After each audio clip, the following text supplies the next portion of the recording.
Welcome back, Algebra 2. I apologize because I am new to all this technology. So I did not realize I needed to have my phone on Do Not Disturb. So I got a random telemarketer call, and that stopped short our Algebra 2 fun. We were in the middle of Algebra 2 lesson 118, in the middle of our practice problems. I know you at home were devastated if we didn't get to finish, so I'm picking up right there. So if you would finish this out, and then we'll jump into lesson 119. So we were in the middle of practicing logarithms, and we had done practice A. So we just started practice B. So that's where I'm going to jump in. But a quick reminder, don't forget that logarithms are directly relating to exponents. And we have talked before about how when we were working with exponents were always one step behind. So if I was multiplying, the step before would be addition. Well, now with logarithms, I'm going the step after. If I'm adding, the step after addition would be multiplication. So right now on this problem, we're looking at subtraction. So what would the step after subtraction be? And that's where we're going to pick up right now.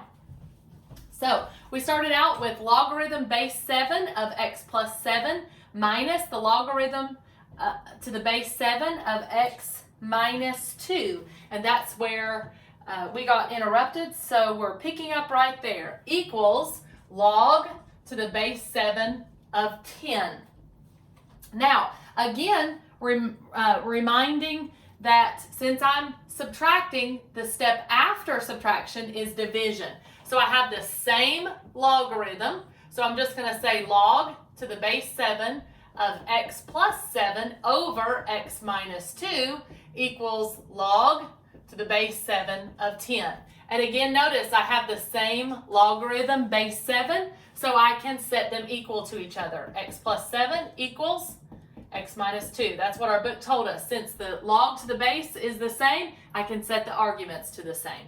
So now I have it written as a fraction over, this is a fraction, or I could call this a ratio. This is to this as 10 is to 1, and I can cross multiply, right? So it would be x plus 7 equals 10 times x minus 2. So now I'm going to distribute that to both and get 10x minus 20 equals x plus 7. I'm going to subtract.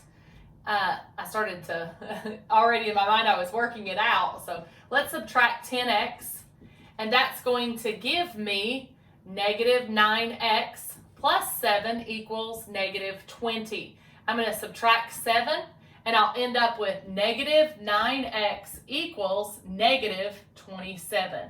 Divide through by negative 9, and x is positive 3. So that is our practice letter B for lesson 118.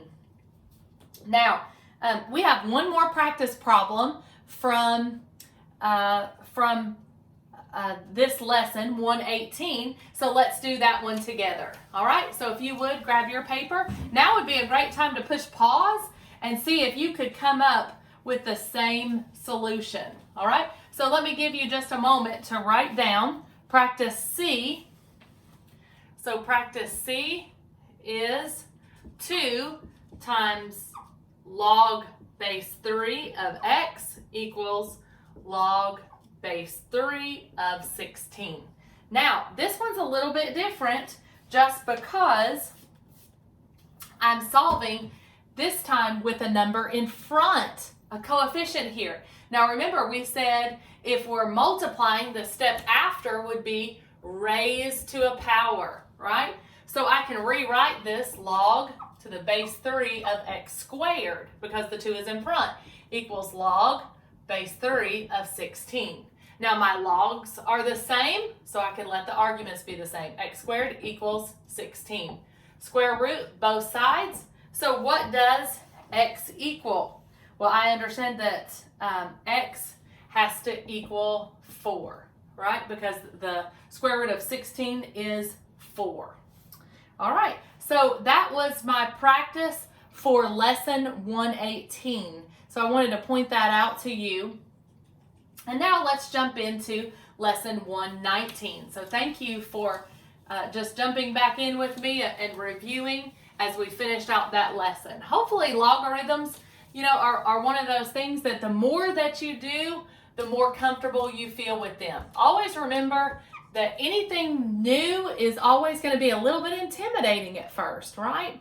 So the more that you do it, the more comfortable you'll feel. Now, the last lesson that we're looking over today is lesson 119, and this is absolute value inequalities. Now remember, absolute value, that's the distance away something is from zero. Absolute value can never be negative. It's distance, right? We talked before about how distance can never be negative. I can drive my car forward or backwards, doesn't really matter because I'm still going that same distance. Now, direction can be negative. Sometimes when we're looking at maps, they might say that north would be positive and south would be negative, or east or west. That sometimes we notate direction as positive or negative, but distance is always positive. So that's one thing that we're looking at when we're talking about absolute value. We're saying that as a positive value. It's how far away a number is from zero, and that has to be positive. Now, we did talk about absolute value in Algebra 2 much earlier in our Saxon book. So today we're reviewing over those absolute values and what they look like, and we're also bringing that in to just show the cohesiveness of our previous lessons this week, especially with lesson 117, where we're talking about set notation and also how it defines our domain, our x values. And so they've done a little bit of that to show you how that's going to apply to even our inequalities. So look with me on page 483 in our textbooks, and it's talking about to graph the set of x with r. Do you remember that's real numbers, where the absolute value of x minus 2 is less than 4. So they show that to you. Remember that less than means and it joins. So therefore it would join, and your solution, your final solution, I'm going to add 2 to both sides, and I'm going to end up with that x is less than 6 but greater than negative 2. And it's open dots to say since it's not less than or equal to, so that's why it joins. And since it's all real numbers, it can be decimals, it can be fractions, right? So now turn the page to page 484. Now, the next one they give us is the set includes all integers, and that's that funny looking Z, isn't it there? So that denotes that it can only be integers. So you'll notice the next graph shows us those decimal places, and that's because it was denoted as only integers. So that's why my solution is dots and not just like the question before that also had where it could include decimals and fractions, okay? Now, don't forget that greater means or, and it's going to repel. It's not going to be the conjunction that joins. They're going to repel each other. So less is and greater is or. And then they've given you an example at the very bottom of page 484, and that example shows how that they're a disjunction, but it's also limited by it just being integer. So that's why there's just dots and they're going opposite directions. So that's important in our final lesson this week, lesson 119. So let's take a look into our 2 practice problems. And this is at the very top of page 485, and we're looking at our practice A. So we've got practice A and practice B. And it tells us that the set of x is limited to real numbers. That's what our R means. So that means it can be decimals, it can be fractions. So whether it joins or repels, it can be a line going in those directions. So I don't have to just put the integer marks, right? All right, it says the absolute value of x minus 3 is less than 5. And we're saying our domain is real numbers. So that's what the set builder notation reminded us thereof. So different curriculums will write that different ways, and that's why your book is wanting you to learn that. So if you're taking the ACT or another standardized test, you'll know what those look like, right? So let's take a look. Absolute value means the distance away something is from 0. So we know the absolute value of this is less than 5. Now, one thing I want to point out to you, absolute value always has to be set to a positive. If it's not, then you know it's no solution because absolute value always has to be set to a positive. Now, because it's less than, less means and we know that that will join, right? So that's an important reminder. So what I do is move this to the right. X minus 3 is less than 5. Since it's less than, it's going to join. Rewrite the same symbol and put negative 5 in front of it. Your book wrote it out 2 different ways, but since I know that it joins, I can combine them together as one statement. It's a conjunction, right? I can add 3 to all 3 sides. So I end up with negative 2 is less than x is less than 8. Now, what does that look like on a number line? So if I've got 0, 1, 2, 3. All right, I'm going to make my number line. So I hope you're making this at home because I think it's very important practice that you guys don't just watch, but also you do the work with me so that when I'm not with you, that you've got this practice nailed down. Now, what kind of dot would x be at 8? It would be an open dot. X is less than 8. It cannot include 8. But if I read it this direction, notice we talked before about alligator mouth. The alligator mouth is eating x, so x is larger. So if I'm reading it this way, I could say x is less than 8 or x is greater than negative 2. So at negative 2, I'm going to put another open dot and they join each other. So it would go this direction. They're joining each other. So that's why I wrote it as a conjunction. Your book wrote the examples separately, but it still means the same truth. So remember that and joins or repels, and I can write or in between them, right? So that is practice A.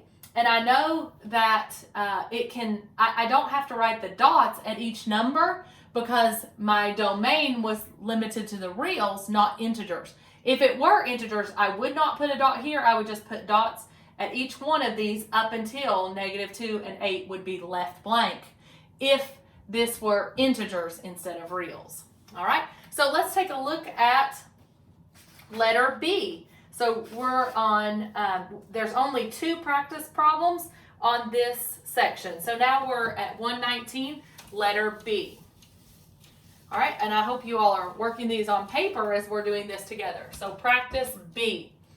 And again, this is at the top of page 485. This time it says the set of x is limited to z. And we know that that's going to be integers. So my domain is integers.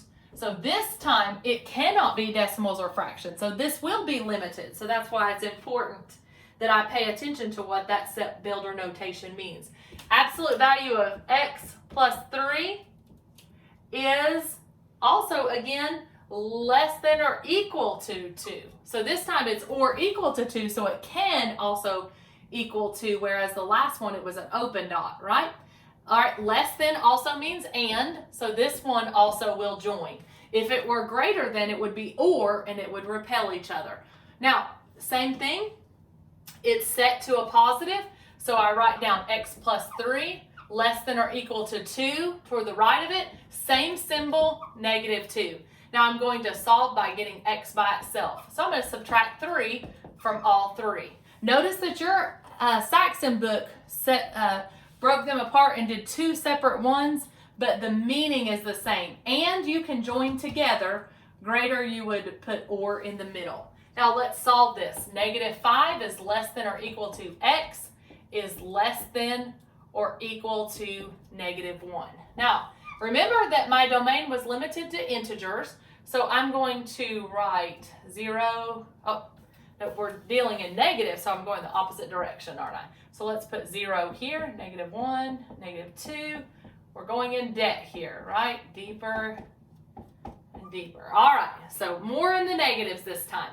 So x is greater, I'm reading it this direction, x is greater than or equal to negative 5. So I'm putting a dot here. Now, because it's integers only, I have to see which direction it's going. It's going greater, so it's going this way, but x is less than or equal to negative 1. It can include negative 1, whereas the last problem did not have the or equal to. So it can be any of these integers, negative 5, negative 4, negative 3, negative 2, and negative 1. Those are the only possible solutions, because remember, it can't be negative 1.25 because that's not an integer. So it can only be those, so I only put the dots there. So that is my solution for lesson 119, letter B. I hope you all have a great week, and I hope you enjoy these lessons. I hope this is a great help to you. So I look forward to seeing you next week and going over our 4 lessons again. Happy algebra!